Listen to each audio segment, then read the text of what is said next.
Tonight we begin with frost, iron, and the low thunder of the sea against stone. Forget the horned helmets, the feast hall fantasies, the neat lines of Hollywood shield walls. This is the real North. Salt-stung, smoke-blackened, stitched together by rawhide and will. If you're new here, settle your cloak about your shoulders. Take the bench nearest the hearth. If you like traveling into the rough grains of the past, follow along. Tell me where in the world you're listening from and what hour bites at your window. Now dim the lights, let the wind rattle the shutters, and tune your ear to the creak of oarlocks and the hiss of pitch on red-hot iron. We're stepping into a time when the gods were carved, named, and bargained with, when law met violence in a ring of stones, when a ship was a blade against the belly of the world. And one more thing. Write in the comments whether you like this story. Breathe deep, the air tastes of pine tar and snow. Let's begin. You wake beneath a roof of smoke and rafters, the longhouse breathing around you like a drowsing animal. The night fire has caved into red teeth. Ash floats in lazy constellations when you stir. Your nose is full of yesterday, peat, salt fish, damp wool. Outside, the winter's last fingers tap a loose board, and somewhere a cow coughs, thick and living. The fur at your throat is stiff with rime. You feel the iron nailheads under the plank where you sleep, cold as a god's indifference. You sit up to the low groan of timber, and your fingers find the corded handle of your seeks by the bedding, habit woven into bone. The village of Hrafnfjord is a scatter of roofs like overturned boats along a crooked inlet, where the sea keeps a ledger of wars and storms. The fjord is brimming with the melt of mountain teeth. Snow stubbornly clings to the shadow side of stones. Men with beards like salted ropes and women whose hands have learned to boss winter about move in quiet lines, in lanes deep with straw. The blacksmith's fire coughs and steadies. Someone stirs a cauldron of barley and steam climbs like a thin ghost. Dogs, half wild, blink their amber thoughts and keep to the walls. Out near the waterline, they've raised a new longship, a narrow wolf of oak and iron. Eirik Hrosson, who wears his father's silence like a cloak, runs a palm down the lapstrake planking, counting the clenched kisses of rivets. His hands are scored with pitch, black moons under the nails. He tests the flex of the keel with a heel and looks to Astrid, hearing for prophecy in the wind as she always does. Astrid's hair is braided with little bits of bone that click when she turns. Fisher bone, bird bone, the light things of death.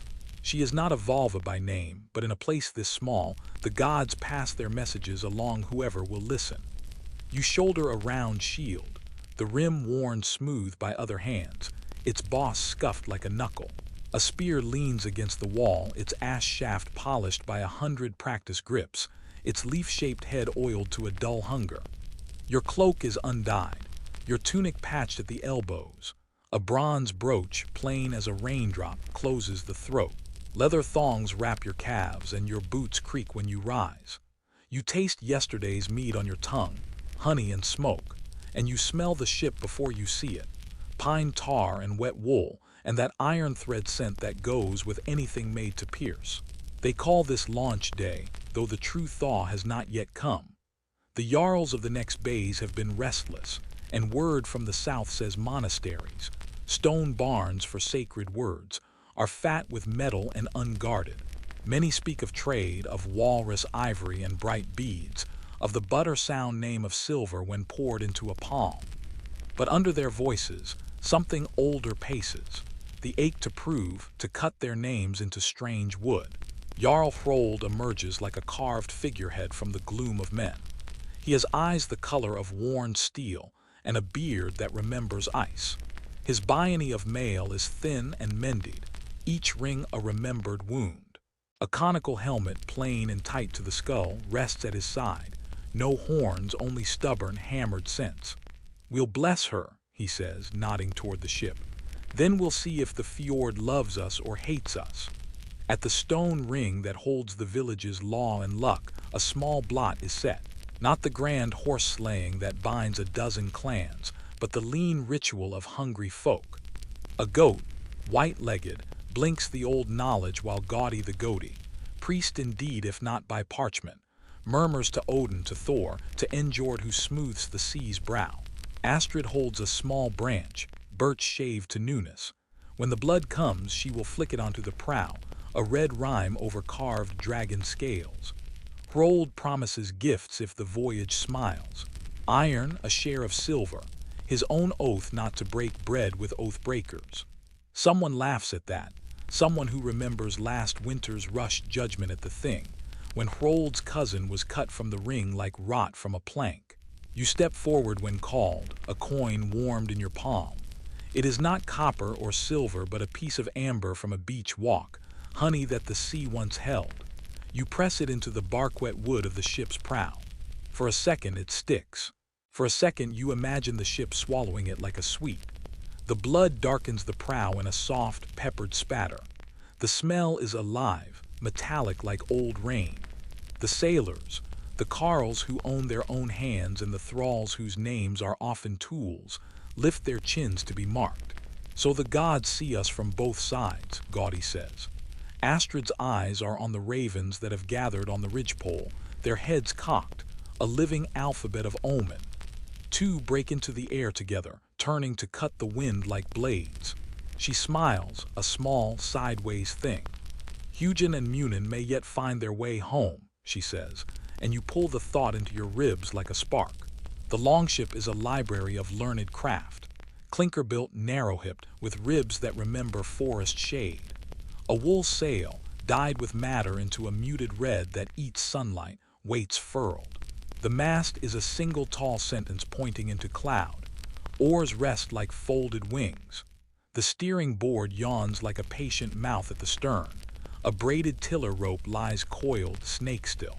Ropes of twisted seal hide, anchors shaped like stubborn prayers, chests of dried fish and flatbread, a smear of butter in a pot like summer preserved. Each thing has weight and story. Hrold calls for the warboard, who will sit where, whose sword will rest beside whose temper. They are not all raiders. Some are traders with beads threaded up their sleeves, with sacks to fill not with skulls but with iron nails, with cloth, with the words of foreign markets. But when you lean your spear over the gunwale, when your palm tastes pitch and salt, something in you steadies like a plumb line. You are not the Jarl nor his right hand, not the skald who will braid this day into winter's long nights. You are one spine in a ship's back, a rib under a great beast's skin. It is enough. The sea mutters in the throat of the fjord. Men heave, the ship sighs, slides over greased timbers like a seal along ice.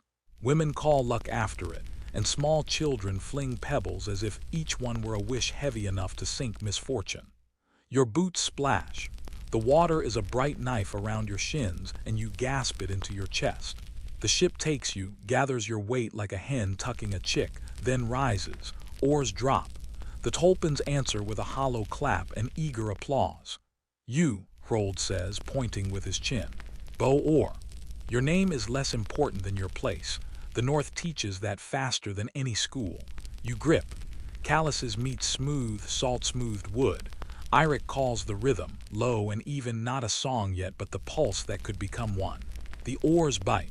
The fjord narrows to a throat of dark water holding bright sky like a promise it does not plan to keep. On the cliffs, juniper hangs in green bruises. Waterfalls stitch the rock with white thread. You row until the muscles in your back become a language of their own. The sail goes up, a square, red belly catching a breath from the south, and the ship lifts her face. The oars come in with a shuffle of wood and a few quiet curses. Hrold plants himself at the steering board, one hand on the tiller as if on the neck of a horse that is half lightning, half hunger.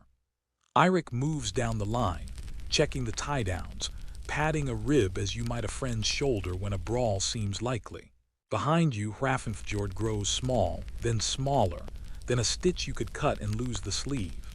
You think of the longhouse, the trapped smoke, the taste of ash on barley bread.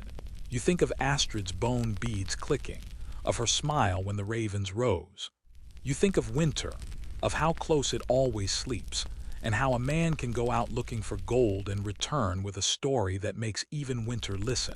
A blue-gray seal surfaces and blinks one black lacquer eye at you.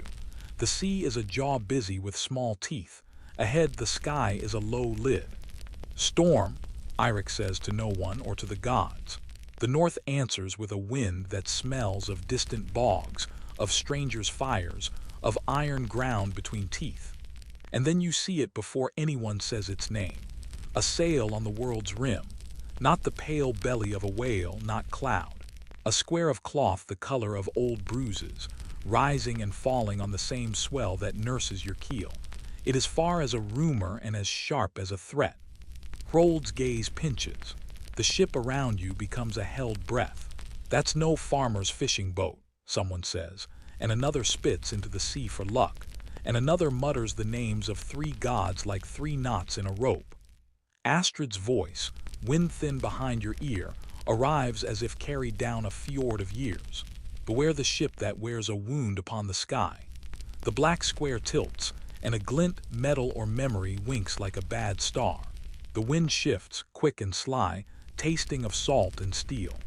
The red sail behind you swells as if the gods themselves inhale, and the prow cuts the fjord's throat clean.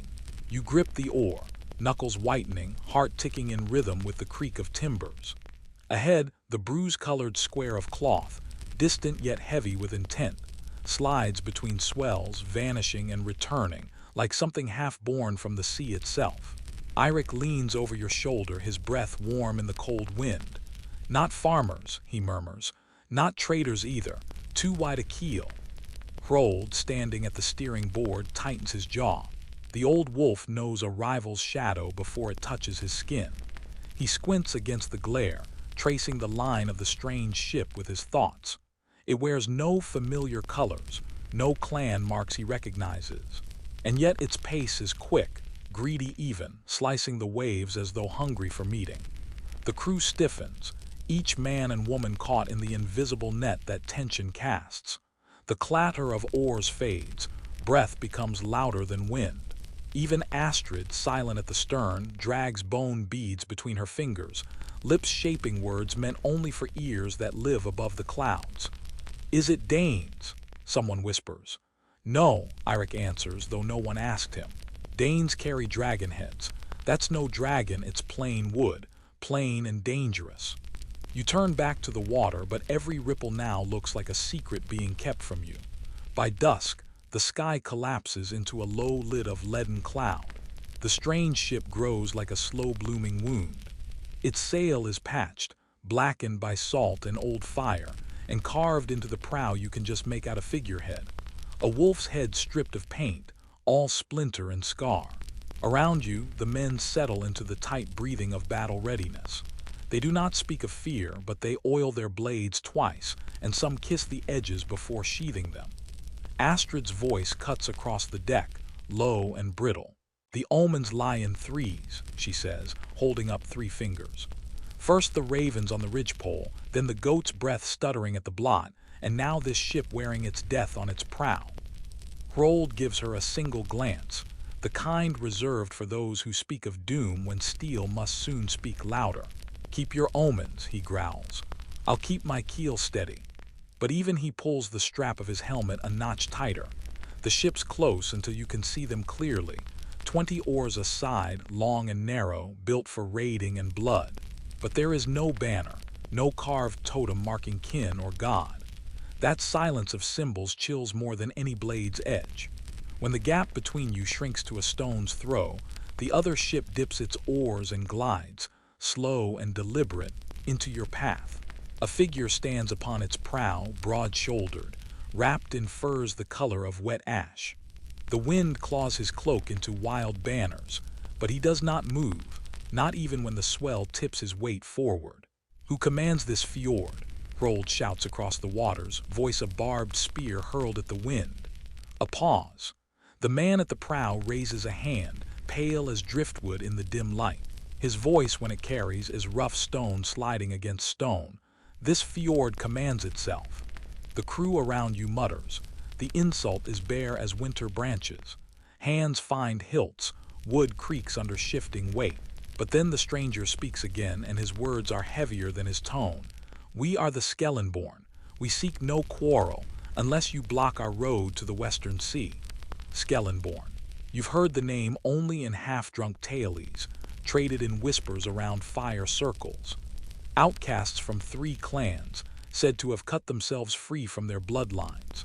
Men and women who swear oaths not to jarls but to the drowned dead. Their symbol, some say, is a wolf without a tongue. Astrid leans close to you, her voice nearly stolen by the sea. They were thought broken, she breathes, hunted into ice, and yet here they are.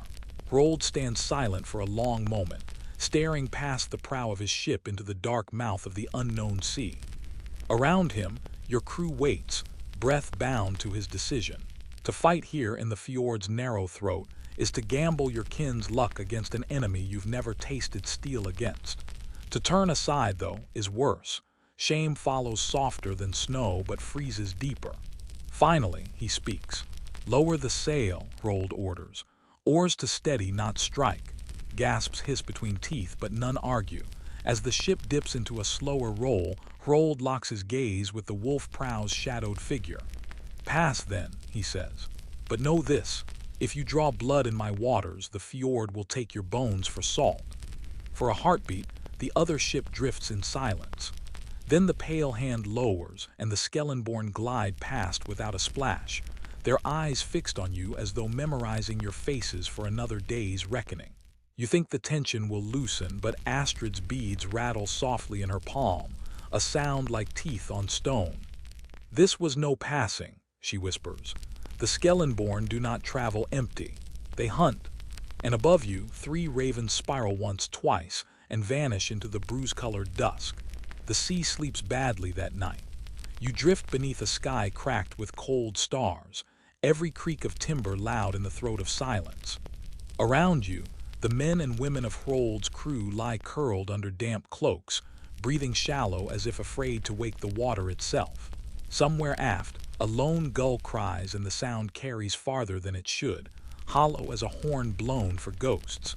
You sit awake at the bow, fingers tracing the rim of your shield. The Skellenborn ship is long gone into the western dark, but their silence hangs behind like a wolf's shadow on the snow. You remember the pale hand raised in warning, the splintered wolf prow, the way none of them sang or spat or prayed. Raiders always sing, these did not.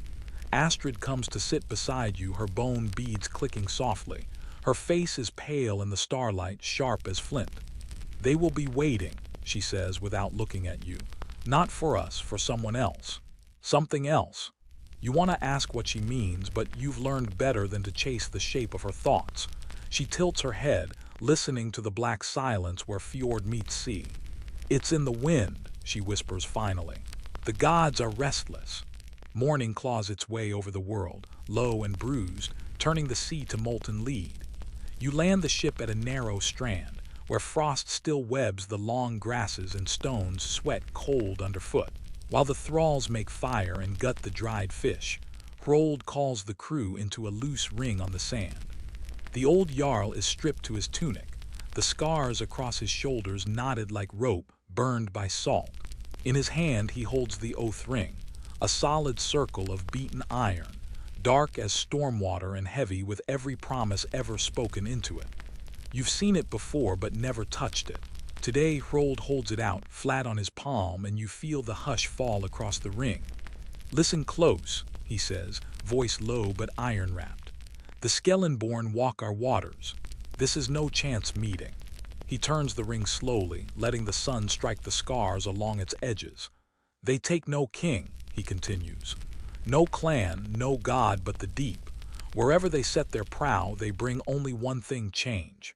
And blood, always blood. Astrid steps forward, the sand whispering under her boots.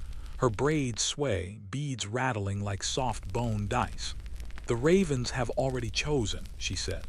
2 circles crossed in flight, it is war or worse. Some spit into the surf, others touch iron at their belts. Hrold lifts the ring higher. Then we swear, he says, before men and gods both. One by one, the crew presses their palm against the cold band, speaking names. Odin for wisdom, Thor for strength, Njord for the breath of safe tides. When it comes to you, the metal bites your skin, colder than the sea, heavier than words. You give no grand promise, only a whisper. I'll hold the line. The ring keeps it. By midday, the sail catches a hard, steady wind and the prow noses westward. The sea grows rougher, and seabirds ride the updrafts, screaming their salt-throated warnings. On the horizon, the sun glances off something pale and distant, cliffs, maybe, or whitewashed walls. Then Eirik sees it first. "Smoke," he says, pointing north. At first, you think it a cloud unspooling where the fjord opens wider, but soon the smell confirms it. A sting of burning pine, pitch, and that darker undertone that clings longer than firewood. Charred flesh. The crew falls silent. Hrold signals for oars and the ship tilts, cutting toward the source. Waves slap the hull, gulls wheel lower now, crying louder, their pale wings knifing the wind. When you round the headland, you see it. A settlement you know, though you wish you didn't. Hrossvik, a trade hamlet 3 days down coast, where men swap timber for iron and saltfish for glass beads from the south. Its longhouses stand cracked open like eggs, roofs torn and smoking, the carved doorposts splintered into crooked teeth. Bodies lie in the shingle shallows, some tangled with oars, others staring glass-eyed at the sky that no longer answers. Astrid inhales sharply and drops to her knees. One of her beads snaps under her fist. "They came in the night," Eirik says hoarsely. "Took what they wanted, left nothing that could still speak." Hrold crouches by a burned post, running his palm over a mark scorched into the wood. "A wolf without a tongue. The Skellenborn," he says, voice flat and dangerous. "I warned them once. I won't again." The crew gathers in the ash-strewn street, the wind tugging at cloaks and the stink of death crawling into every fold. Some want vengeance now, others fear a trap laid just beyond sight. The Skellenborn are ghosts in flesh, men who hunt like smoke, who vanish like the tide. Hrold drives his spear into the dirt, hard enough that the haft quivers. "We find them," he says. "We burn them from prow to stern, or we die trying." A murmur of assent ripples through the men and women, though it's thin as early ice. You look out to sea, where gulls still wheel above the wrecked harbor, and you wonder, not for the first time, what kind of god smiles on such ruin. Astrid rises slowly, wiping soot across her face like war paint. Her voice is steady when she speaks, but her eyes are miles away. "It isn't just blood they're after," she says softly. "The Skellenborn are following something greater than plunder." "What then?" you ask. She looks at you, and for the first time since you've known her, she does not answer. Far offshore, the wind shifts again, and somewhere beyond sight, sails of bruised black cloth unfurl, hungry for more. Night returns to the north like a wolf to a wound, slow and deliberate, licking away the last fire streaks of dusk. Your ship drifts offshore in silence, anchored in the cold cradle of the fjord. Hrold has forbidden fire. The longhouse ruins behind you still smoke, and the Skellenborn may not be far. The stars breathe faint silver across the dark water, and the wind carries the ghosts of Hrossvik's dead in thin, bitter whispers. You lie on the damp deck, the salt-stained planks cold beneath your cheek. Sleep refuses you. Every creak of timber is an omen. Every groan of rope feels like a prayer half finished. Across the narrow deck, Astrid sits cross-legged by the prow, a small iron bowl cupped in her hands. The faint glow of embers licks her face, painting it copper in shadow. Her beads are gone tonight, replaced with raven feathers braided into her hair. Her lips move soundlessly at first, then form words you cannot name, the language older than men, the tongue the gods no longer answer but have not yet forgotten. Finally, you ask her, "What do you see?" She does not open her eyes. "Shadows," she murmurs, "sails without oars, teeth without mouths. The Allfather's birds fly restless tonight." You turn to the horizon, to where the fjord yawns into blackness, and you almost expect to see them. The Skellenborn, prowheads cleaving the stars, pale hands ready to drag you under. But the sea gives nothing, not yet. At dawn, Hrold calls the crew to the strand. Frost still crusts the sand, and the wind off the water carries the sting of kelp and brine. He stands bareheaded despite the cold, his long beard clotted with sea salt, a man carved out of weather and patience. He drives the butt of his spear into the sand and speaks plainly. "They came here for more than silver," he says, nodding toward the wrecked remains of Hrosvik behind him. No coins missing, no livestock taken. They burned the houses but left the grain. This wasn't plunder. Eirik scowls, fists buried in the folds of his cloak. Then why? Astrid answers before Hrold can. Her voice is sharp as ice cracking underfoot. They hunt something older than gold. The crew stirs uneasily, murmuring among themselves, and someone spits into the sand for luck. Hrold gestures to Astrid. Speak plain. She hesitates, then opens a leather pouch at her belt and draws out a shard of something pale, bone, but not from any animal you know. Its surface is carved with winding runes, so deep they catch the frostlight like water. I found this, she says, beneath the ashes of Hrosvik's hall, buried in the earth under the hearthstone. Hrold takes it carefully, turning the shard in his scarred hands. The marks are sharp, deliberate, older than any name spoken in these waters. It isn't ours, Astrid continues. Not from any clan along the coast. This is older, far older. Whoever hid it here didn't want men finding it. Eirik mutters under his breath. Or didn't want something finding men. The discussion fractures into arguments. Vengeance, caution, fear. Some want to chase the Skellenborn now, to bleed them for what they did to Hrosvik. Others warn of ambush. These outcasts know the coast better than any mapmaker. But while they speak, Astrid keeps her gaze fixed on the pale dawn sky. Then she whispers one word. Ravens. You follow her eyes. 3 black shapes circle high above the cliffs, too distant for detail but unmistakable in their movement. They spiral once, twice, thrice, then streak west into the sun. Eirik swears softly. Hugin and Munin, he says, the thought and the memory, Odin's wandering eyes. Astrid's voice is flat. Or carrion crows fattened on dead kin. Hrold closes his hand around the bone shard until his knuckles pale like ice. We follow, he says at last, but not as prey, we hunt the hunters. Before leaving the strand, the oath ring is passed again. You press your palm against it, the iron colder now, heavier as if carrying the weight of something unsaid. One by one, the crew renews their vows, each voice low but steady. To stand, Eirik says. To strike, murmurs another. To remember, Astrid whispers. When it reaches Hrold, he lifts it high, his voice carrying like thunder over the empty beach. By iron, salt, and blood, we will see their sails burned and their names unspoken. A growl of assent rises from the crew, raw as wind through pine. By midday, the longship slides back into the fjord, oars biting deep, the wool sail catching a new wind that smells faintly of rot and rain. The cliffs lean close on either side, their jagged faces streaked with meltwater, and the sea beneath darkens to the color of deep bruises. Astrid sits by the mast, tracing her finger along the runes etched into the bone shard. Sometimes she speaks to herself, sometimes to no one at all. North, she murmurs, always north. Hrold hears her but says nothing. By dusk, the fjord spills into the wide throat of the open sea. The horizon bleeds red as the sun drops, and out there, so faint you almost think it imagined, you see them. Black sails, low and silent, etched against the dying light. The Skellenborn, waiting. Astrid rises slowly, raven feathers shifting in the cold wind, and whispers something you wish you hadn't heard.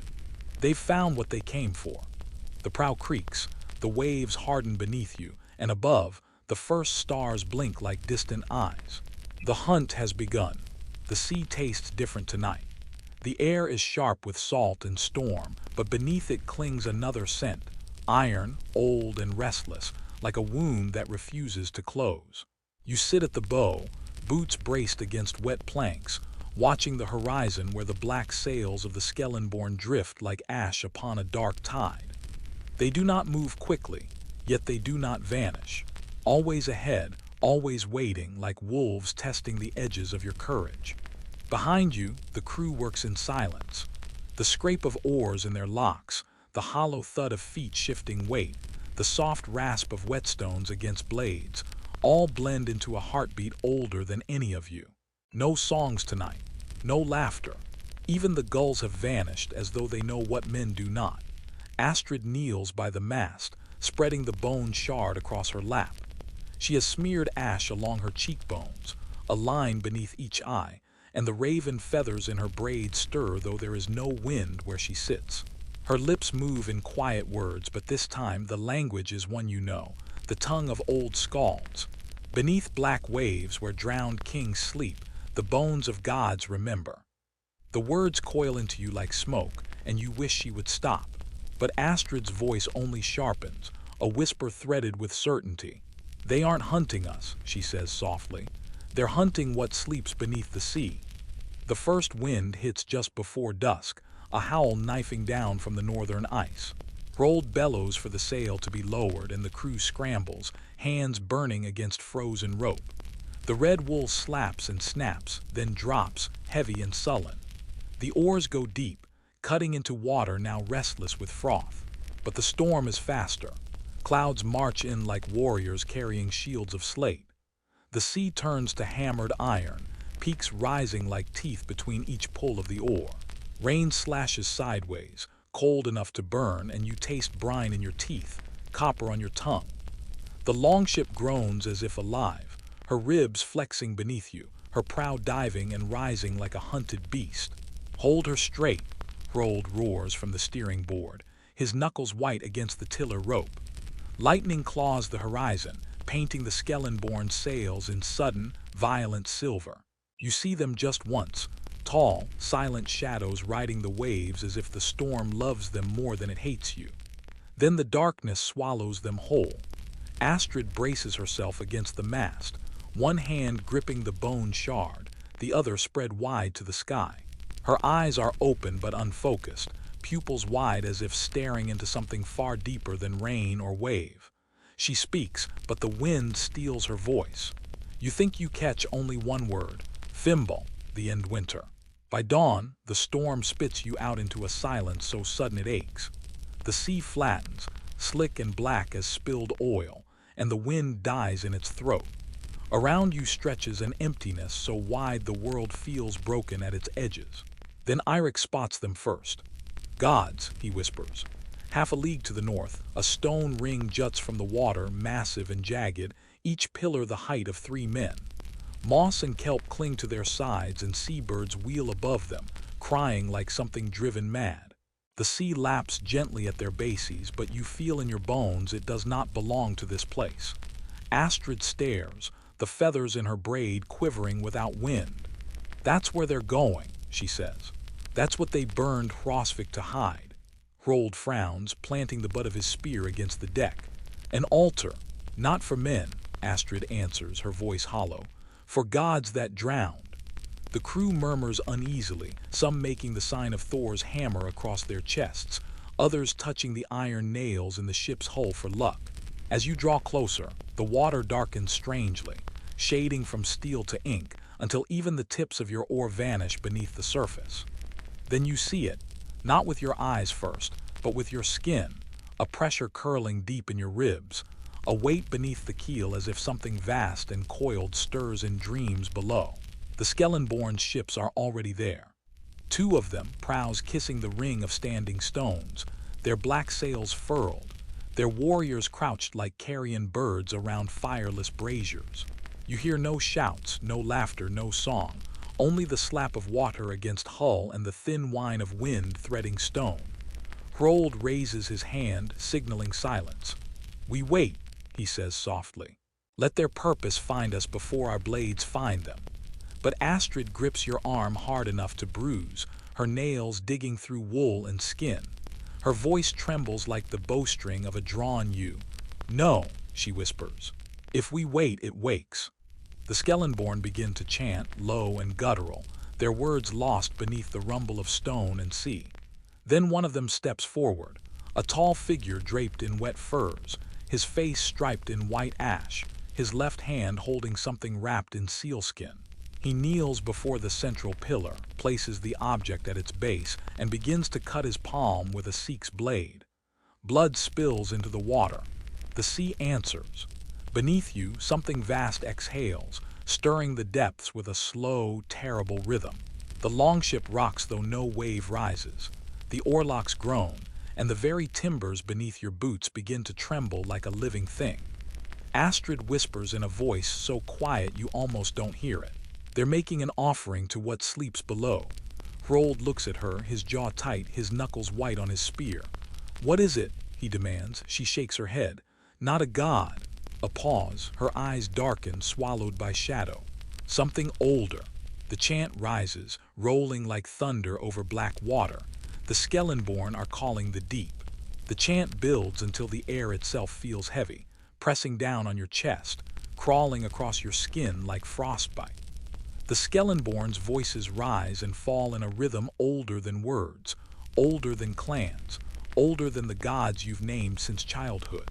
The standing stones tremble, shedding moss in pale, wet clumps. The sea around their bases turns strange, slick, thicker somehow, swirling counter to the wind. And then, through the strange resonance vibrating up the keel, you feel it. Something vast and slow shifting in the deep, something listening. Astrid kneels at the prow, clutching the bone shard against her chest, lips moving soundlessly. Her raven feathers whip in a wind that isn't there. You hear her breath catch as though someone unseen has seized her throat. It dreams, she whispers hoarsely. What dreams? You ask. Her eyes are wide, black swallowing iris. The thing beneath. The Skellenborn leader, tall, broad, his furs soaked dark, lifts the sealskin bundle high. His other hand still bleeds freely, drops striking the slick surface of the water. As he unwraps it, the crew around you inhales sharply.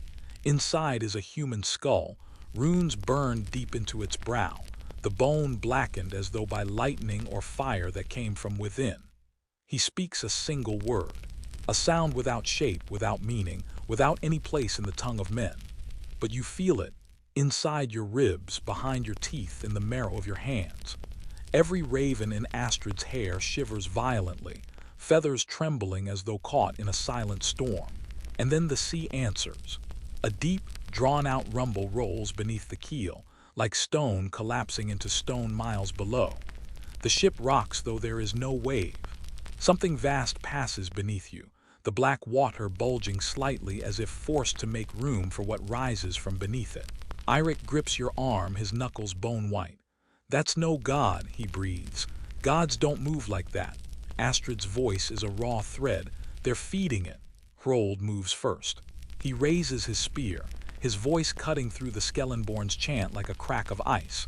Oath breakers, he roars, the word bouncing from stone to stone, ringing in the cold air. You bring foul things into Njord's waters.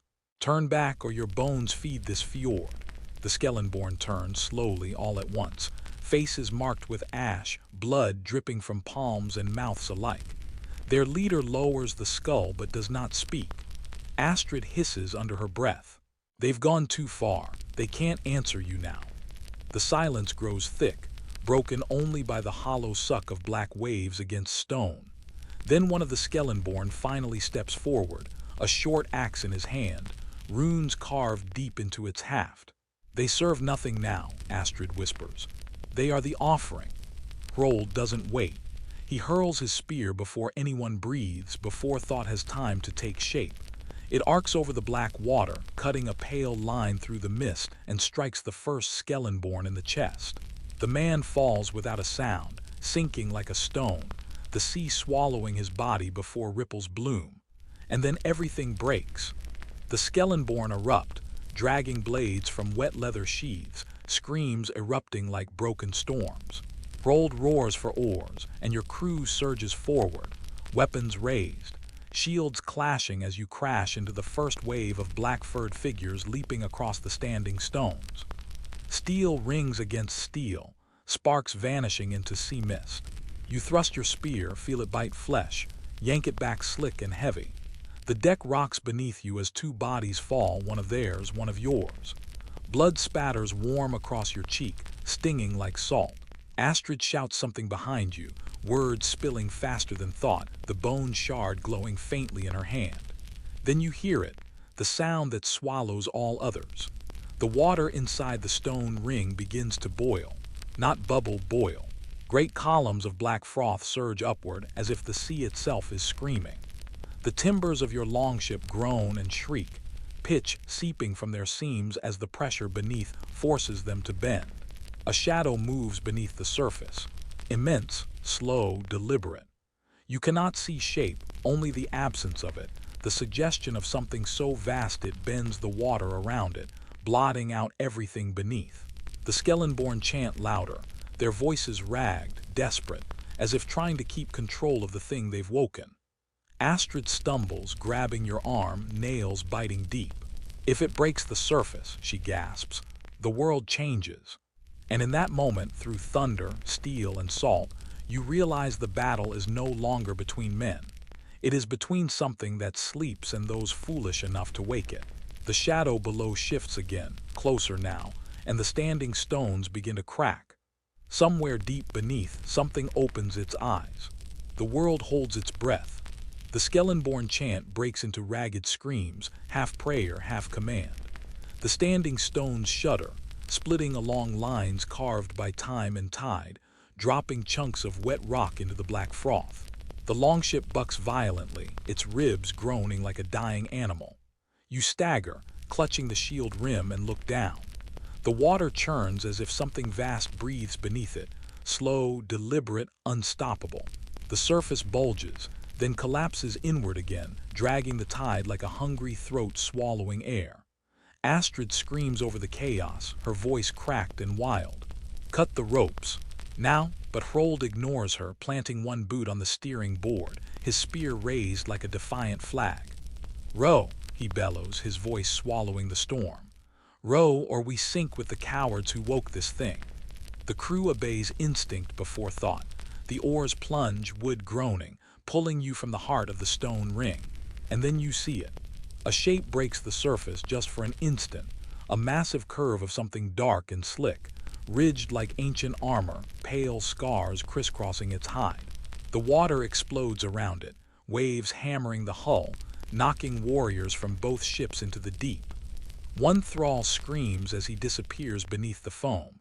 Bubbles rise where he sank, but no body follows. The Skellenborn leader stands at the ring's center, arms outstretched, chanting with his head thrown back. His voice has broken, bleeding into something more growl than song. Around him, his people kneel, blades raised, throats bared. Blood spills freely into the water. You feel the sea shift. The thing below has noticed. Astrid clutches the bone shard, its carved runes glowing faintly blue, flickering like trapped lightning. Her voice is hoarse but sharp. They're not calling it, they're binding it. Hrold spits into the wind. Then cut their tongues before the binding takes. The longship slams against one of the standing stones, timber splintering as you leap onto the slick rock. The Skellenborn rush to meet you, faces striped in ash and blood, blades flashing in jagged arcs.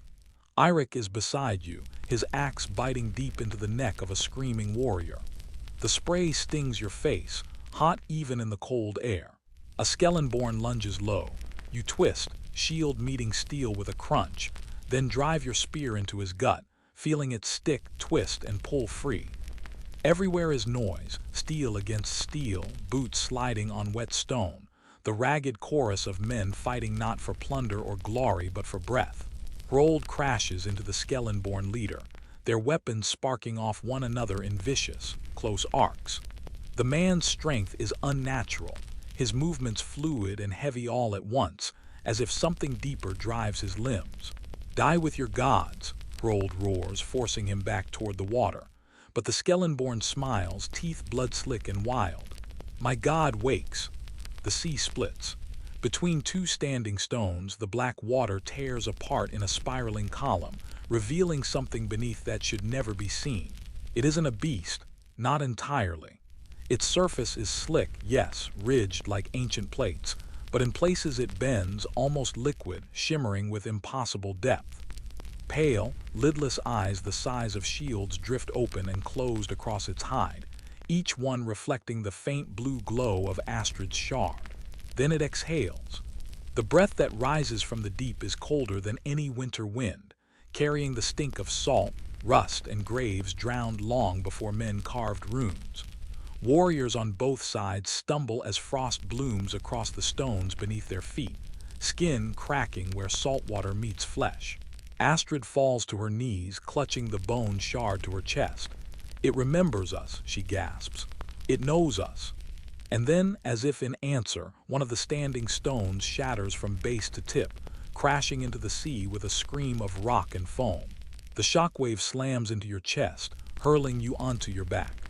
Above you, gulls scatter in wild spirals, shrieking into a sky suddenly choked with black clouds. Hrold drags you to your feet, his face carved from ice and fury. We leave, he growls. Now before this thing eats sky and sea both. Eirik stares at him wild-eyed.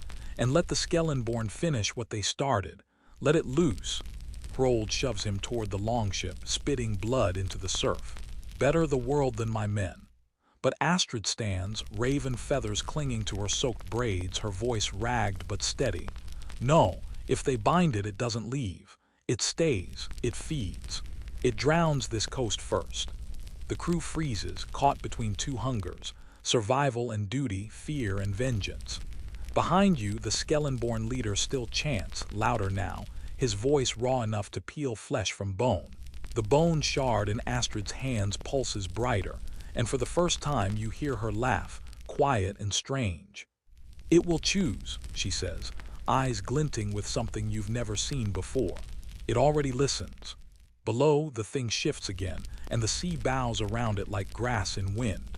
The world narrows to three sounds. The Skellenborn chanting, the crash of the black waves against the stone ring, and the slow, deep pulse rising from beneath the sea. It isn't a sound you hear, not truly. It presses against the inside of your skull, humming in your ribs, beating in the hollow of your teeth. It feels older than bone, older than gods, older than the names men gave to fear. Astrid's hands tremble as she holds the bone shard, its faint blue light pulsing in rhythm with the thing below. Her voice is low, flat, steady. It's listening to us. Hrold grabs her by the arm, jerking her around hard enough to rattle her feathers. Then tell it to sleep, he snarls, spittle mixing with seawater on his beard. She doesn't answer. Her eyes are fixed on the Skellenborn leader, who stands knee-deep in the black froth, arms raised high, chanting words that scrape the inside of your mind raw. The sound drags at your thoughts like undertow, pulling them toward something vast and cold. It isn't theirs, Astrid whispers finally. It isn't anyone's. The Skellenborn drop to their knees as one, cutting fresh lines into their palms, letting blood mix with the dark tide. The leader holds the burned skull above his head, its runes searing brighter than firelight, spilling strange shadows across the water. The chant reaches a jagged peak. No longer words, but something deeper, older, a rhythm carved into the bones of the sea itself. Suddenly, the waters inside the stone ring begin to sink, not a whirlpool, but a vast downward pull, as if the ocean itself is kneeling. A funnel of darkness yawns beneath you, revealing pale ridges spiraling into unthinkable depth. The air reeks of rust, kelp, and something sour, as though the seabed hasn't seen sunlight since the first dawn. Eirik grips his axe tighter, knuckles pale, jaw clenched. Whatever they're calling, he mutters, we can't let it wake. But Astrid doesn't move, her lips parting slightly as if entranced. The bone shard in her hand burns brighter, and faint veins of light creep up her arm like frost. Astrid, you snap, shaking her shoulder. Her eyes shift slowly to yours, pupils blown wide and bottomless. It remembers me, she breathes. Or, it remembers us. Without warning, the Skellenborn leader plunges the skull into the sea. The runes flare once, blinding white, and then the waters explode upward, drenching stone and ship alike. From beneath, a low bellow rolls through the deep, a sound so massive it shivers the marrow in your bones. The first Skellenborn steps forward willingly, dropping his blade, arms outstretched. He lets the tide pull him under without struggle. Then another follows, and another. Hrold curses violently, pointing with his spear. They're feeding it. Stop them, Eirik leaps forward, his axe cleaving into the nearest Skellenborn's back before the man can dive. Blood fans across the slick stone, but the sacrifice has already begun. The sea is swallowing them, one by one, as if claiming what it was promised long before any of you were born. The water thickens, darkens, and the thing beneath stirs. The surface breaks again, more violently this time. A ridge rises just long enough to catch the stormlight, a crest like scaled iron, slick and ridged, pitted with faint, unblinking eyes that vanish the instant you notice them. Something titanic brushes the underside of the standing stones, making them quake like reeds in floodwater. The longship slams against the rocks as another wave heaves beneath it. Thralls scream, clinging to oarlocks. Shields slip into the sea like scattered petals. The ship's timbers groan, water spilling across the deck in sudden, sharp floods. Astrid clutches the bone shard with both hands, and for the first time you hear her voice rise above the chaos, not a scream but a song. It's in the old tongue, broken and jagged, older than the skaldic lays, older than the Eddas your people carve into wood. The sound cuts through the roar of waves and chant alike, striking like lightning into the churning air. The Skellenborn falter mid-prayer, staring at her with wide, hollow eyes. Eirik gasps. She's commanding it. But Astrid's face is twisted with strain, sweat mixing with seawater, her lips trembling with each word. You see blood drip from her nose as the shard pulses violently, light spilling like veins of fire beneath her skin. Then the deep bellows again, and everything moves. The sea erupts. A section of the standing stones shatters like bone under a hammer, one massive pillar toppling into the water with a roar. The spray blinds you. Cold salt stings your eyes and burns your lungs as the wave slams into the deck. When your vision clears, you see the Skellenborn leader laughing, blood streaming from his open palms into the rising foam. "It wakes," he howls, voice cracked and ragged. The drowned father comes. Astrid collapses to her knees, clutching the bone shard, chest heaving, her voice rasping into silence. The glow fades from her hands, but the thing beneath does not slow. The ocean's surface warps unnaturally, bulging and flexing as if something immense presses upward from below, stretching the skin of the sea. Rold grabs your arm, his voice low but sharp. "Choose now," he growls. "We run and live, or we fight and die here." But before you can answer, Astrid's trembling hand finds yours, her grip ice cold and desperate. "If we leave," she whispers, "the coast drowns, every village, every soul." The sky above darkens unnaturally fast, clouds spiraling inward around the ring of stones. Ravens scream somewhere beyond sight, their cries cutting sharp and shrill through the thunder.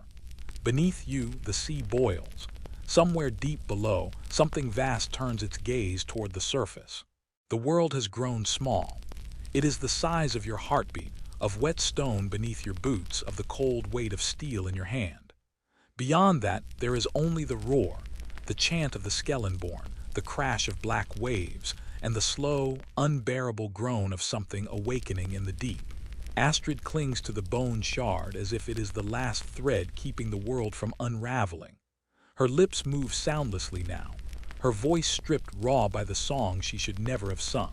Her pupils swallow her eyes, leaving only two dark mirrors reflecting the churn below.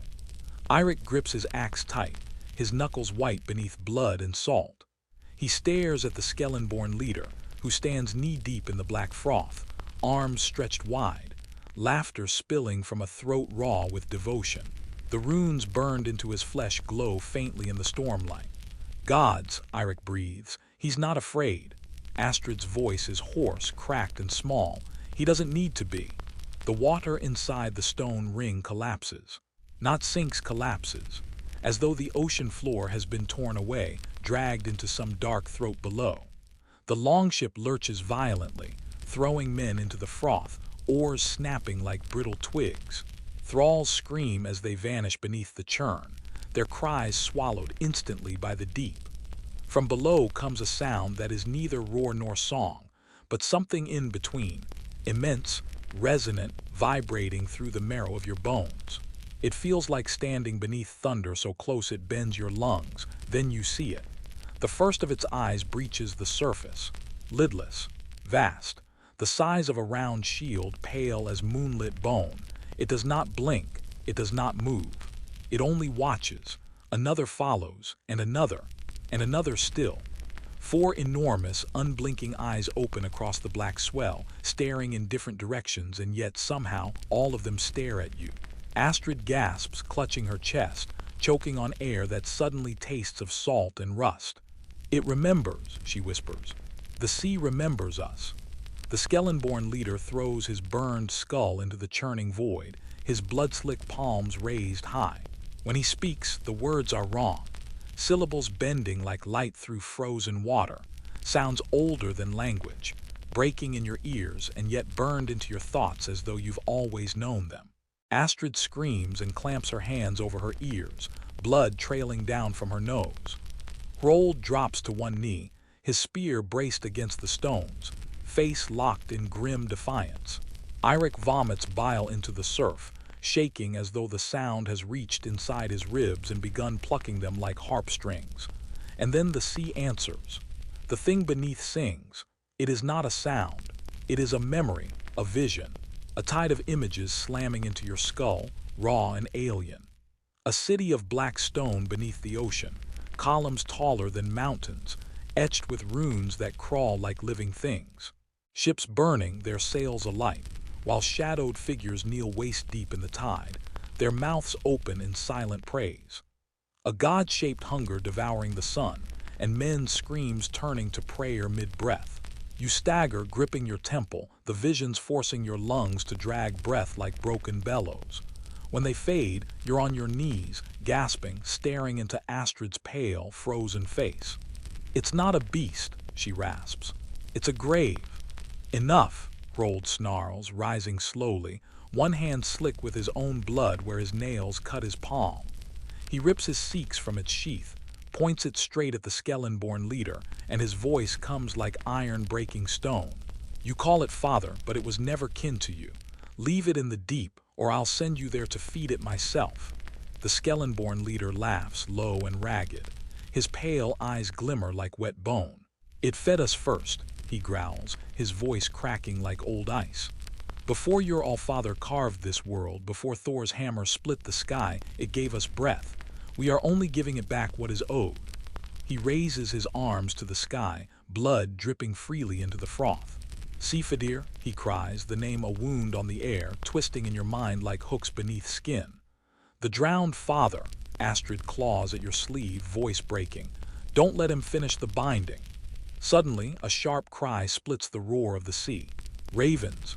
3 of them spiral out of the storm clouds above, diving hard across the standing stones, their black wings slick with spray.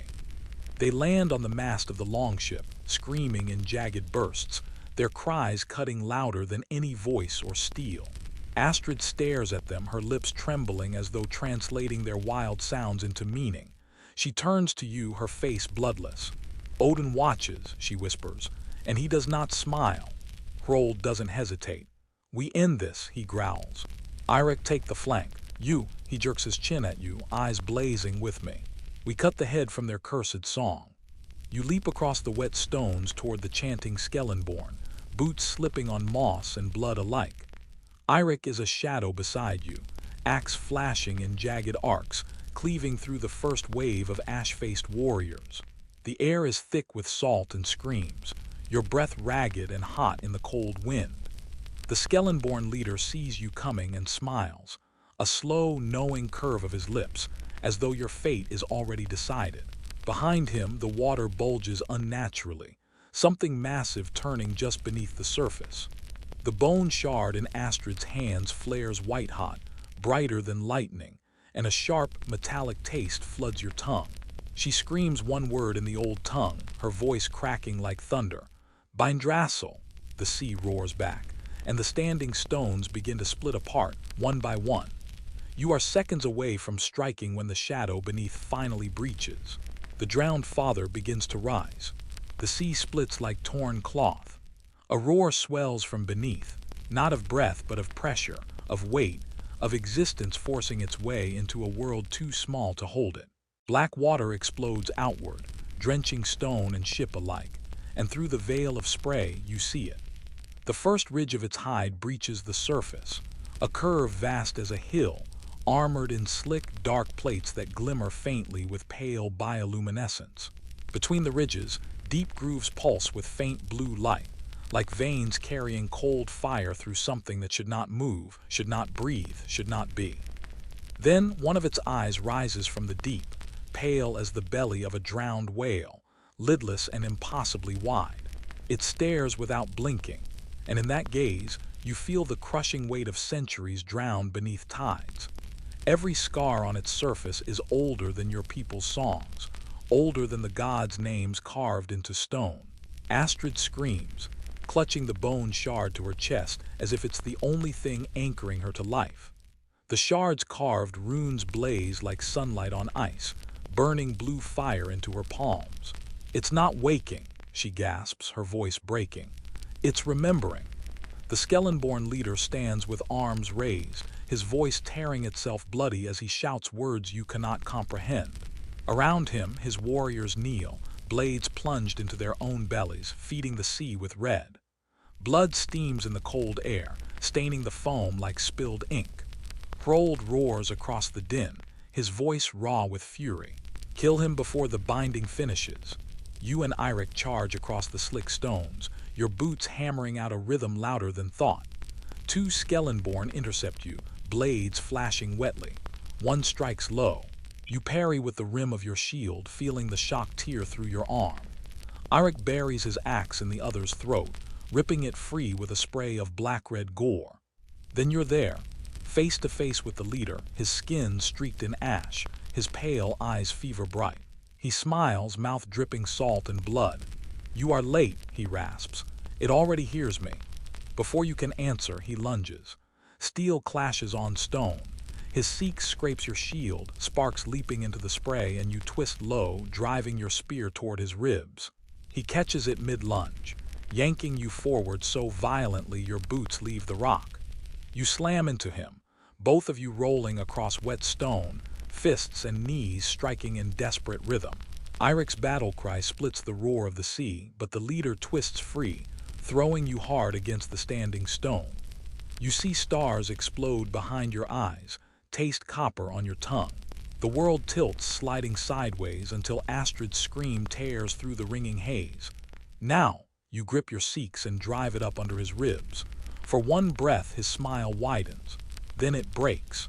The leader collapses, blood seeping hot over your hands, soaking the cracks between stone. His warriors falter, their chants splintering into confusion. But the sea does not stop. The shadow beneath swells, breaking the surface with a force that shatters the remaining standing stones. Fragments of black rock rain into the froth as waves surge violently outward, lifting the longship high on a crest of water. Men scream as the deck pitches steeply, shields sliding into the foam. Then, from the vortex, an immense shape pushes through, like the bow of a mountain breaching the surface of the world. Ridged armor gleams slick beneath the pale glow of its own veins. Its unblinking eyes turn slowly toward the ruined ring, toward the ships, toward you. Astrid collapses, screaming, her voice tearing against the wind. It knows we killed its priest. The drowned father exhales, and the breath rips the air from your lungs. Salt spray whips against your face, freezing instantly on your skin. The pressure makes your ears bleed, the sound forcing its way into your skull. Hrold bellows orders that vanish beneath the roaring tide. Oars down, pull us out, now. But the longship barely answers, dragged sideways by currents twisting unnaturally beneath the surface, drawn toward the black maw of water where the creature broke the sea apart. Astrid forces herself upright, her hands still glowing faintly from the shard's heat. She stares at it, pupils wide and wild. This isn't a key, she gasps. It's a lock. Eirik grips her shoulders, shaking her hard. Then close it, witch, or we all drown. But Astrid's lips tremble as she turns toward the rising beast. It doesn't want to be bound, she whispers. They were trying to free it. The shard pulses violently, light streaking up her arms and chest, and the veins beneath her skin shimmer faintly blue. Astrid, Hrold roars, steadying the steering board with white-knuckled hands. Do something before that thing swallows the world. She doesn't answer. She only raises the shard high, chanting in the old tongue, her voice shaking but unbroken. The words scrape your ears raw, deep and strange, vibrating against the air like hammered bronze. The beast below turns toward her. The water folds inward, And then, with a sound like 1,000 shields shattering, everything goes dark. You wake on wet planks, your ears ringing, the world cold and silent. The standing stones are gone. The Skellenborn are gone. The longship creaks in the slack tide, and Astrid lies pale beside the mast, the bone shard cracked in her hand. Eirik crawls toward you, his face bloodied and raw. "Tell me," he rasps, staring at the black horizon where the creature vanished beneath the waves. "Did we stop it?" You don't answer, because you don't know. Somewhere below, in the endless dark, something still breathes. The sea has gone quiet, but the silence is wrong. It isn't peace. It's waiting. The black water laps lazily against the longship's hull, as if mocking the violence it witnessed hours ago. Broken planks and shattered shields drift on the tide, carried slowly toward an indifferent horizon. The Skellenborn are gone, swallowed by the deep along with their leader and their mad chants. But the memory of their voices lingers like smoke in your lungs.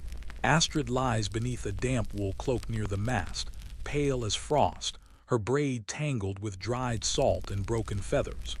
The bone shard rests cracked in her hand, its faint glow extinguished. Rold kneels beside her, one hand gripping the edge of the steering board, the other resting lightly on his spear.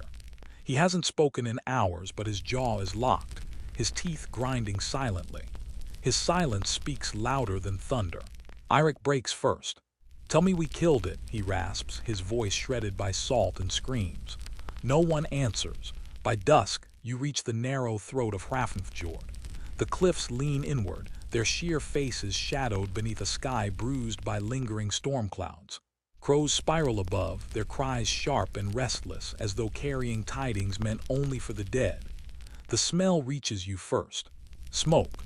Not driftwood, not hearth fire, but the bitter stench of charred timber and burned flesh. Eirik curses under his breath, slamming the flat of his axe against the gunwale in frustration. "No," he growls, "not here." But when the longship rounds the final bend, the truth rises from the mist. Hrafnfjord burns. The longhouses are nothing but blackened ribs, their thatched roofs long devoured by fire. Ash drifts in lazy spirals across the cold water, clinging to your face and clothes. Smoke chokes the air, stinging your lungs, and the carved god-posts by the shore lie splintered and blackened.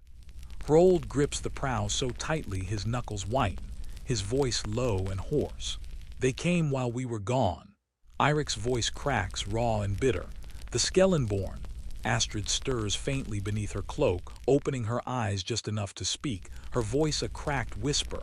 "No," she breathes. "Not Skellenborn." Her gaze fixes on the dark horizon beyond the fjord. Something followed them. 3 black shapes glide above the wreckage, circling in silence before settling on the burnt beams of the great hall.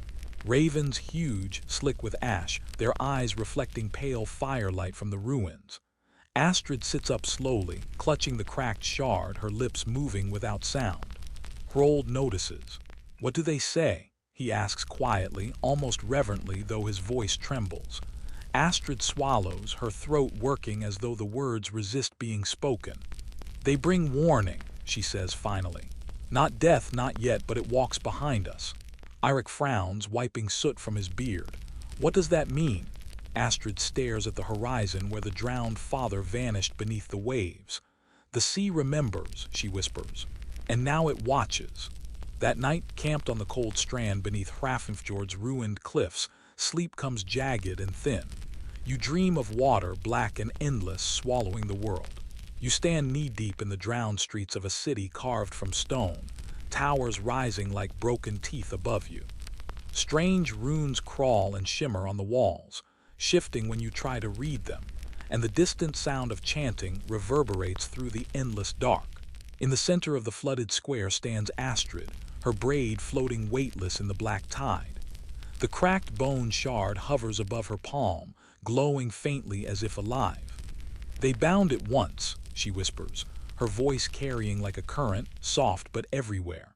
"Before your gods, before your blood, before men carved names into stone." Her gaze locks onto yours, pupils dark and endless. And now the lock is breaking.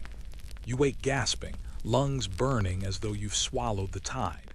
The bone shard glows faintly in Astrid's sleeping hand. By dawn, survivors of Hrafnfjord gather in the ruins of the Great Hall. A dozen, maybe less, their faces hollow with soot and grief. Hrold stands among them, a carved pillar of fury, his voice carrying over the cold morning wind. They took no food, he says. No weapons, no iron, no gold. They burned and they left. An old fisherman spits into the ash, voice bitter and sharp. Was it the outcasts? Astrid answers before Hrold can. Her voice is low but steady, her gaze never leaving the sea. It wasn't men. The silence spreads heavy and slow, broken only by the crackle of embers and the distant caw of ravens.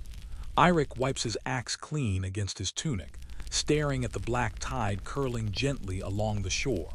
Then what by Odin's blood are we supposed to fight? Astrid looks up finally, meeting his gaze. The faint blue veins in her hands still shimmer faintly beneath her skin, even in daylight. You don't fight it, she says simply. You run before it remembers where you sleep. That night the sea hums. It's faint, almost imagined, but the tide carries a vibration you feel in your ribs, a distant thrum echoing from the deep. The drowned father hasn't surfaced, but neither has it sunk into silence. Astrid warns no one to set sail. Hrold ignores her. The fjord is no longer ours, he says grimly. If we don't claim the open sea, we wait to die here. And so, at first light, you prepare the longship once more, though the air tastes strange, charged, as if lightning sleeps somewhere beneath the horizon. The cracked bone shard burns faintly blue in Astrid's hand. Somewhere deep below, something stirs again. The morning air tastes of ash and salt. Mist curls low across the cold strand, clinging to your boots and rising like ghosts from the scorched ruins of Hrafnfjord. The longship waits in the shallows, its wet hull dark as raven feathers, its prow freshly oiled but still scarred from the battle at the stone ring. The sea beyond is silent, flat and dark, too dark. Astrid stands at the water's edge, her cracked bone shard cupped in both hands. It no longer glows, but faint heat rises from it, as though something within still stirs. The wind catches the raven feathers in her braid, making them whisper against each other like dry leaves.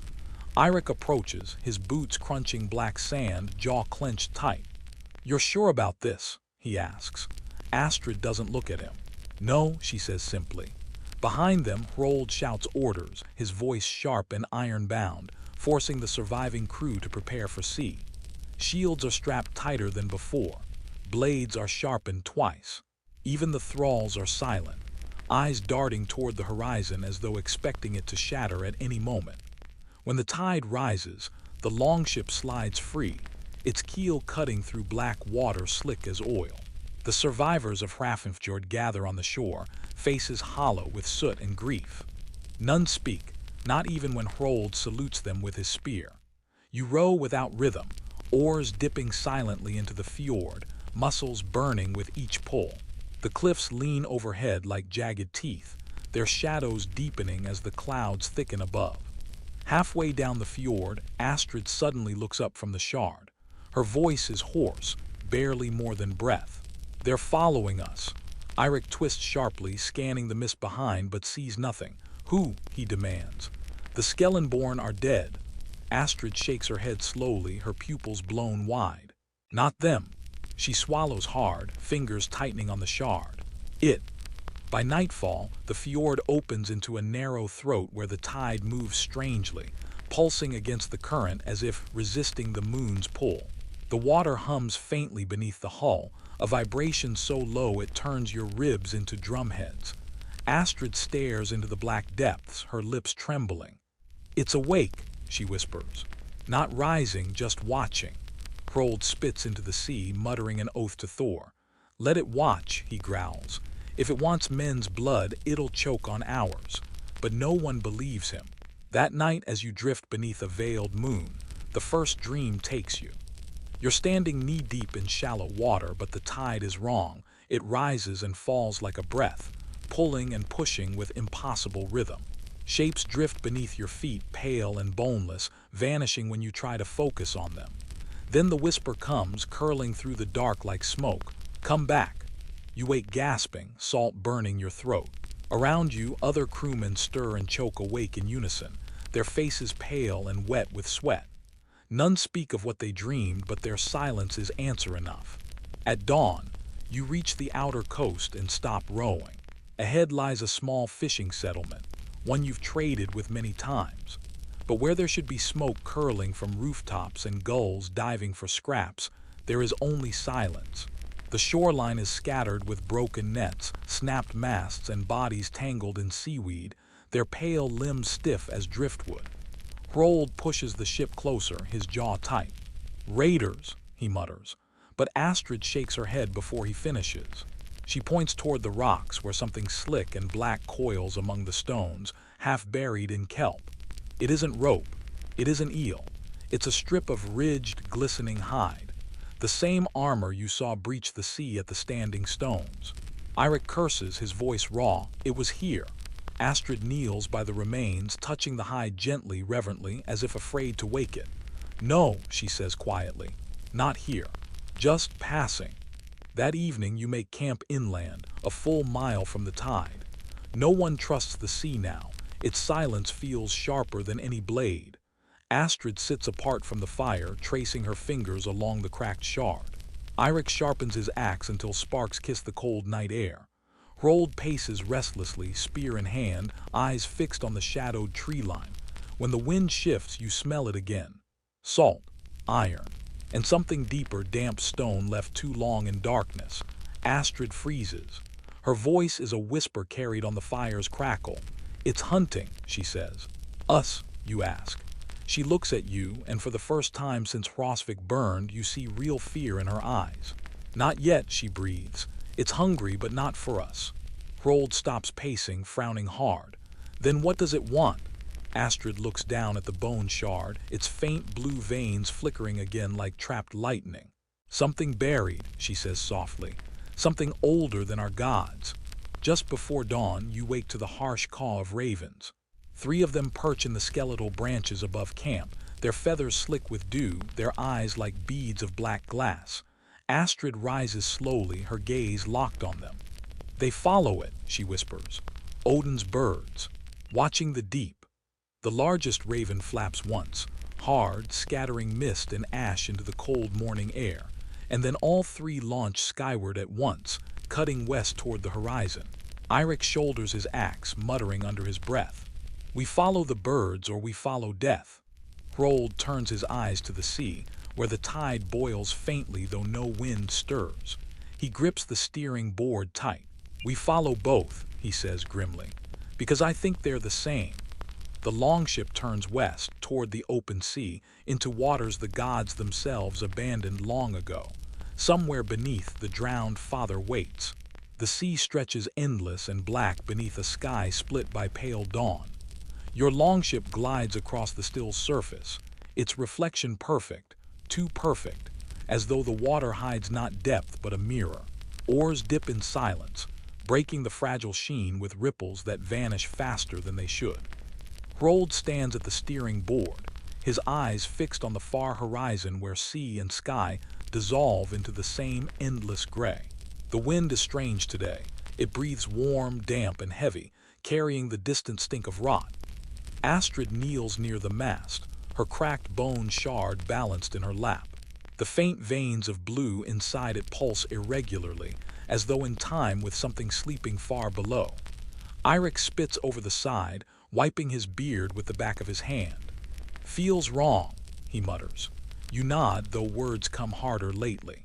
It's not just fear, it's the weight of being watched. By midday, the ship drifts into strange water. The fjord mouth widens into the vast western sea, but here the tide moves wrong.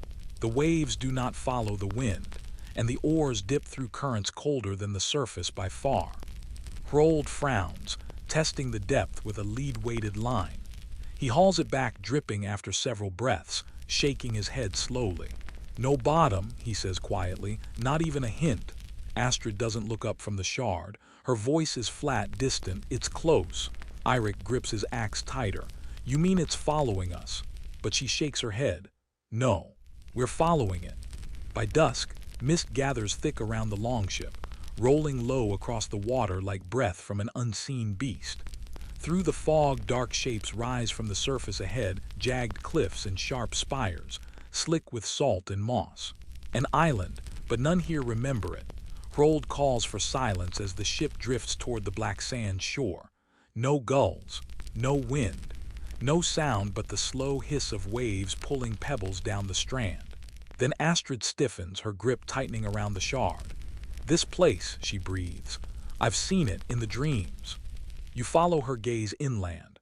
Atop a low rise, half swallowed by moss and roots, stands a ruin of stone older than any hall you've seen. Carved pillars lean and crack, their runes eaten by time, yet something about them feels deliberate, a warning left for those who still breathe. Eirik spits into the sand, muttering, "Gods forgot this place." "For good reason." Astrid shakes her head slowly. "No," she says softly, "not forgotten, buried." That night, camped among the crumbling stones, you dream again. The sea is above you this time, a ceiling of black glass shot through with faint blue veins. Shadows drift behind it, pale, slow-moving shapes too massive to name. And below your feet stretches not earth but another sea, lit from within by spirals of glowing runes carved into the ocean floor. At its center sleeps the drowned father. Its body coils in impossible spirals, ridges glimmering faintly, pale eyes half-lidded like a god pretending to sleep. And yet you feel its awareness pressing against your skull, tasting your thoughts like salt on the wind. A voice comes, not in sound but inside the marrow of your bones. "The lock is broken." You jolt awake gasping, sweat freezing against your skin. Around you, several others wake the same way, their faces pale, eyes wide and wet. None speak, but Astrid's quiet sobs cut sharp against the silence. At dawn, Astrid leads you deeper into the ruins. The broken pillars give way to a wide stone circle carved into the cliffside, its surface engraved with spirals of runes you don't recognize. The markings glow faintly in the early mist, veins of cold blue light threading through the stone like frost beneath skin. Hrold kneels, touching one of the symbols with his calloused fingers. "This isn't Norse," he murmurs. Astrid answers without looking up. "No, older." Eirik kicks at the loose stones uneasily. "Older than who?" She doesn't answer. She points instead to the center of the circle, where a massive stone slab lies cracked open, revealing a hollow chamber beneath. Inside rests a carved idol, slick with condensation and worn smooth by time. Its shape is strange, part man, part beast, its head crowned with spiraled ridges like those you saw on the drowned father's hide. You touch the edge of the idol's stone lip, and the moment your fingers graze it, the shard in Astrid's hand flares violently, white-blue light searing through the fog. A low rumble answers from deep beneath the island, the ground shivering as loose rocks tumble into the surf below. Astrid turns slowly, her face pale as bone, her voice little more than breath. "It was bound here once." By nightfall, the sea itself begins to move. The tide rises unnaturally fast, black waves swallowing the strand and clawing at the longship's keel where it rests on wet sand. The wind picks up, sharp and cold, carrying the faint hum you've come to dread, the sound of something vast shifting beneath the waves. The crew gathers by the fire, their faces tight, weapons clutched like talismans. Hrold stands silhouetted against the mist, his voice low but steady. "We leave at dawn. Whatever's buried here isn't ours to wake." Astrid clutches the shard so tightly her knuckles pale, her gaze fixed westward over the dark horizon. "It's already waking," she whispers, and then softer still. "And it's hungry." Far offshore, beneath the veil of mist, you see it, faint blue lights drifting slowly beneath the black surface, spiraling like a wound reopening. Somewhere below the island, the lock is breaking completely. The night swallows the island whole. Mist curls around the crumbling ruins, turning the firelight into pale ghosts that flicker and die against the wet stone. Beyond the camp, the sea breathes louder now, waves rolling heavy and slow against the black shore, as though pulled by something deeper than the moon. You sit by the embers, seeks across your knees, listening to the silence between each crash of water. Even the ravens are gone tonight, Astrid crouches near the cliff's edge, the cracked shard clutched to her chest. It pulses faintly now, slow and uneven, like a dying heart refusing to stop. Her lips move without sound, as though she speaks with something only she hears. Eirik notices and leans close, his voice sharp with unease. "Who are you talking to, witch?" Astrid doesn't answer at first. Then finally she whispers, "Not talking." She looks over her shoulder, eyes dark and endless. "Listening." By dawn, the island shakes. The tremor comes first as a deep groan, subtle enough that you think it whined, until loose stones roll across the camp and the fire spits sparks into the wet air. Hrold grips his spear, gaze fixed on the cliffs. "Ship," he orders curtly. "Now," but before the crew can move, Astrid rises slowly, her bare feet sinking into the damp sand. She points toward the ruins above. "Too late," she says softly. Then you hear it. A low, hollow hum rolling from beneath the earth, deeper than thunder, vibrating in your ribs and teeth. From the cracked stones circle atop the cliff, pale blue veins of light burst outward, threading across the ground like frost, racing toward the strand below. The bone shard in Astrid's hand flares in answer, white-hot cracks spidering through its surface. She cries out but doesn't drop it, her knuckles whitening, her skin beginning to burn. "It's not waking," she gasps, choking against the pressure in her chest. "It's breaking free." The first wave comes without warning. The black tide surges high up the strand, slamming into the longship's keel hard enough to shatter one of its ribs. Men scream as water tears loose shields and spears, dragging them into the churning froth. Beyond the shore, the surface bulges unnaturally, splitting in jagged spirals. The mist boils away, revealing a hollow where the sea is falling inward. A whirlpool yawns open, wide and black, its center glowing faintly with spirals of blue fire deep below. Eirik stares into the abyss, voice cracking like old timber. "By the gods," he whispers, "it's a gate." Astrid turns to him, her voice raw, frantic. "No, not a gate." She clutches the shard tighter, her burned palm smoking faintly. "A prison." Then the hum deepens into words, not spoken but forced into your mind, curling through thought like hooks beneath the skin. "The locks are dust. The chains are ash." I rise. The sound rips through you, a tide too vast for bone to hold. Your knees buckle. Several of the crew collapse outright, clutching their heads, retching into the sand. Hrold plants his spear and bellows into the gale, voice raw and cracked. "You'll not take this coast. Crawl back to the deep." The ground itself seems to answer him. A fissure splits across the stone circle, swallowing half the ruin in a spray of broken rock. The ancient idol topples into the abyss below, vanishing with a hollow splash. Then something stirs beneath the surface, and this time you see more than shadows. From the collapsing whirlpool, pale ridges break the surface, slick and armored, glimmering faintly with runes carved by no human hand. They rise higher and higher, coiling impossibly without end, and between them you glimpse flashes of vast, lidless eyes reflecting the blue glow spiraling up from the deep. Every movement feels wrong, bending sight and thought alike, as though the sea itself is struggling to hold its shape around the thing that breaches it. The pressure crushes your ears, blood running warm down your neck. Astrid screams over the roar, her voice torn ragged. "It's still bound.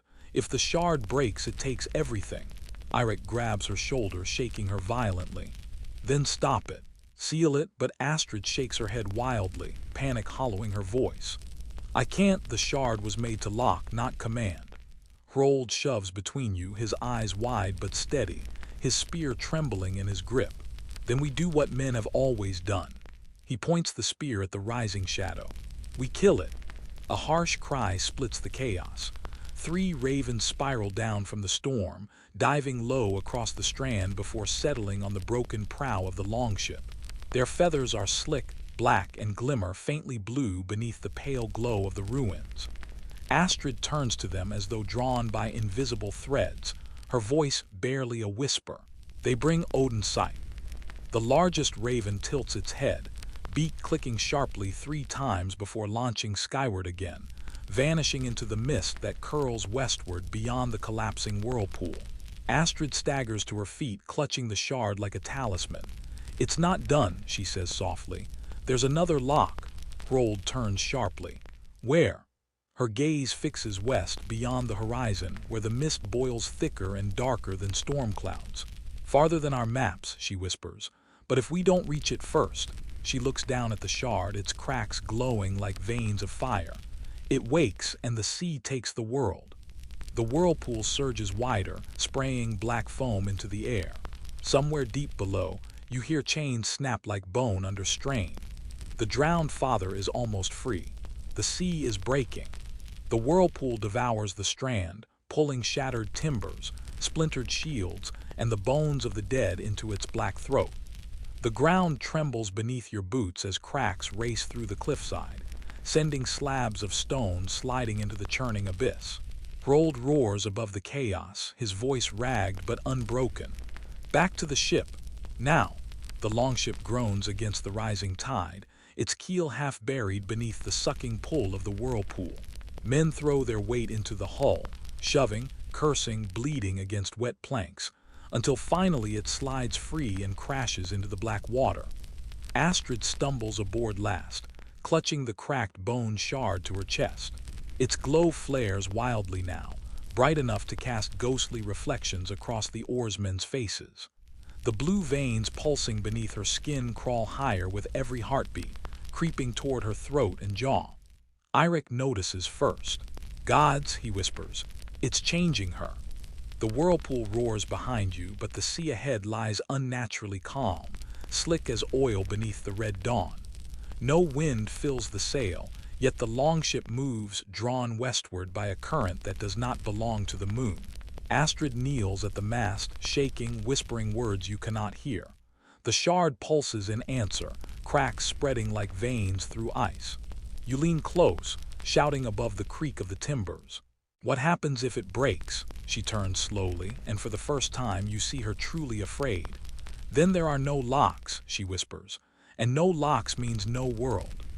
Hrold grips the steering board tighter, his knuckles pale beneath blood and salt. "Then we sail west," he growls. "Find the second lock before the beast does." By nightfall, the sky burns red at the edges, and 3 ravens spiral overhead, circling the mast before diving into the mist ahead. Astrid watches them with wide, hollow eyes. "They're leading us," she murmurs. Eirik scowls. "Following birds into the void, that's our plan," Hrold answers without looking up. "It's better than waiting for death to find us." The birds vanish into the dark, but a strange hum rises on the wind, faint and cold, vibrating deep in your ribs. Astrid stiffens, her grip on the shard trembling violently. "It's close," she whispers. "No," Eirik mutters, voice tight. "It's following." By dawn, the mist parts just enough to reveal jagged rocks ahead, jutting from the water like the fangs of a half-buried beast. Nestled between them lies an ancient isle, ringed by stone pillars slick with salt and covered in tangled vines. The longship scrapes against wet shingle as you drag it ashore. The air here is heavy, damp, and humming faintly beneath your boots, as though the very ground remembers something vast beneath it. At the island's heart, you find another ruin, a half-collapsed hall of carved stone, its doorless archway leading into dark silence. Inside, spirals of runes wind across the walls, glowing faintly blue. The symbols are the same as those etched into the shard, and their light pulses in rhythm with Astrid's trembling heartbeat. She presses the shard into the wall, and the runes flare violently, filling the chamber with cold fire. A low rumble answers from deep beneath the earth, shaking the pillars overhead. Eirik grips his axe tighter. "Tell me we're sealing it." Astrid shakes her head slowly. "No," she breathes. "We're only waking the lock." The ground quakes, sending cracks spidering through the stone floor. Dust drifts from the ceiling, and somewhere below, a muffled roar rolls upward through layers of rock. Then, from deep beneath the island, you feel it chains straining. The air grows thick and wet, tasting of salt and rot. Outside, the sea surges violently against the rocks, slamming waves high enough to break timbers. Astrid clutches the shard, her voice hoarse and trembling. "If this lock fails," she swallows hard, eyes unfocused. It takes the coast, all of it from here to the far ice. Hrold plants his spear jaw tight. Then we hold it. Eirik barks a bitter laugh. Hold what, Jarl? We're ants standing over a buried mountain. Before Hrold can answer, the second tremor hits, harder this time, splitting the chamber floor wide open. A column of pale blue light erupts from the crack, spiraling upward like lightning trapped in reverse. The shard in Astrid's hand burns so hot it sears her palm, but she doesn't let go. And then you hear it, the voice again. Two locks, one broken, one bound, but not for long. You sprint back to the shore as the longship rocks violently against the breaking tide. Mist boils over the sea, glowing faintly blue from beneath, and out there, far beyond the reef, the water swells unnaturally, lifting like the chest of something vast inhaling. Astrid stumbles to her knees, clutching the smoking shard, tears streaking her soot-darkened face. "It's coming," she breathes. "The drowned father, it knows we woke the last lock." Eirik grips his axe, his knuckles cracked and bleeding, and stares west into the rising mist. "How long do we have?" Astrid looks at him, her lips trembling. "Until it learns to breathe air." The wind dies. The sea stills. And far beyond the island, a pale ridge breaks the surface, vast and endless, glimmering faintly like moonlight on wet bone. The sea is quiet, too quiet. The longship drifts on a glass-black surface, oars raised, breath held, hearts pounding. Behind you, the island of broken teeth sinks into the mist, its ancient hull cracked and bleeding pale blue light into the rising tide. Ahead, the western horizon boils, a wall of fog spiraling upward, threaded with faint veins of luminescence, glowing like lightning trapped beneath skin.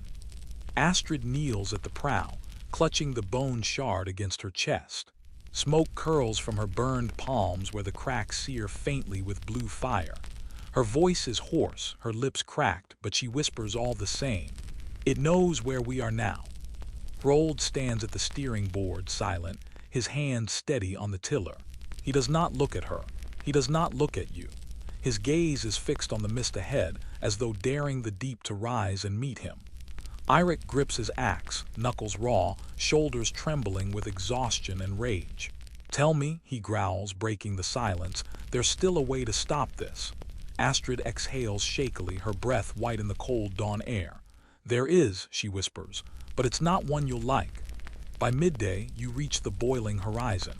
The longship slides into the mist, swallowed whole by cold and silence. The air grows heavy, wet, thick with the taste of salt and rust, until every breath burns in your throat. Then you see it. A ring of colossal stone pillars rises from the water, half drowned, their carved faces worn smooth by endless tides. Between them spirals a black vortex where the sea falls endlessly inward, its center glowing faintly with pale fire. Floating just above the abyss, you glimpse the impossible, chains thicker than the ship itself, twisting downward into the depths. Their links shimmer faintly blue, alive with runes carved in an age before men carved names into wood and stone. Astrid staggers to her feet, her voice breaking. "This is the last lock." The sea convulses. The water beyond the ring bulges upward, higher and higher, until a ridge the size of a hall breaches the surface. Slick black armor ridges spiral along its immense curve, each plate glimmering faintly with pale veins of light. Then one enormous, lidless eye opens, pale and endless, reflecting the faint glow of the runes below. It sees you. The sound that follows is not heard but felt. A pressure so vast it crushes your chest, rattles your teeth, and drags saltwater tears from your eyes. Astrid drops to her knees, clutching the shard, screaming through clenched teeth. "It's fighting the chains," Eirik snarls, raising his axe as though a blade can defy a god. "Then we cut it down." Hrold plants his spear, stepping forward to the prow, his jaw set like carved stone. "We end it here," he says, "or the world ends with us." The sea explodes around the longship as a vast coil slams upward from the depths, smashing one of the ancient pillars into shards. The resulting wave hurls you against the deck, knocking breath and thought alike from your body. Screams vanish beneath the roar of the tide as half the crew is swept into the foam. You claw your way back upright, salt and blood burning your eyes. Hrold still stands, braced against the mast, driving his spear into one of the creature's ridges as it lashes past the ship. The wood trembles beneath the impact, the sound of splintering timbers swallowed by the roar of the deep. Astrid rises, her hair wild in the wind, the shard glowing so bright now that it blinds you. Her voice rips across the chaos, deeper and older than her throat should allow. Bindrassel. The runes carved into the massive chains flare in response, brighter than lightning, pulsing like 1,000 heartbeats in unison. The drowned father thrashes violently, its coils tearing at the sea, spraying black foam into the sky. Again, Hrold roars. Say it again. Astrid screams the word a second time, the syllables cracking like thunder. The shard shatters. The chains ignite, veins of blue fire racing down their impossible length into the abyss below. The air smells of rain and iron, charged and wild. One by one, the glowing runes carved into the ancient stone ring blaze brighter than the sun. The drowned father bellows not in anger, not in hunger, but in memory. Its vast coils lash against the pillars, shattering 2 of them clean through, but the chains hold, dragging the impossible weight back into the abyss. Astrid collapses onto the deck, the last fragments of the shard burning her palms as they turn to ash. Her breath rattles in her chest, her skin pale, her lips blue, but her eyes remain open, locked on the fading glow below. It's not gone, she whispers weakly. It sleeps again, that's all. Hrold stands motionless at the prow, drenched in salt and blood, his knuckles white on the spear he never let fall. Finally he speaks, his voice hoarse but steady. Then we've bought time. Eirik slams his axe into the deck, leaning hard against it, breathing like a hunted beast. How much time? Astrid closes her eyes, the last of the shard's glow fading between her fingers. Not enough. By the next dawn the sea lies still. The mist retreats slowly, leaving the ruins of the last lock half drowned and silent. No waves break, no gulls cry. The water reflects the pale sky perfectly, as though pretending nothing has ever stirred beneath it. 3 ravens spiral high overhead, their cries sharp and cold as winter air. They circle the longship once, twice, thrice, before flying west beyond the horizon where gods do not tread. Astrid watches them go, her voice little more than a whisper carried by the wind. They'll follow it, until it wakes again. Hrold tightens his grip on the steering board, his jaw set like stone. Then so will we. The longship turns toward the dawn, its oars dipping silently into black water. Behind you, the abyss closes. Beneath you, the deep remembers.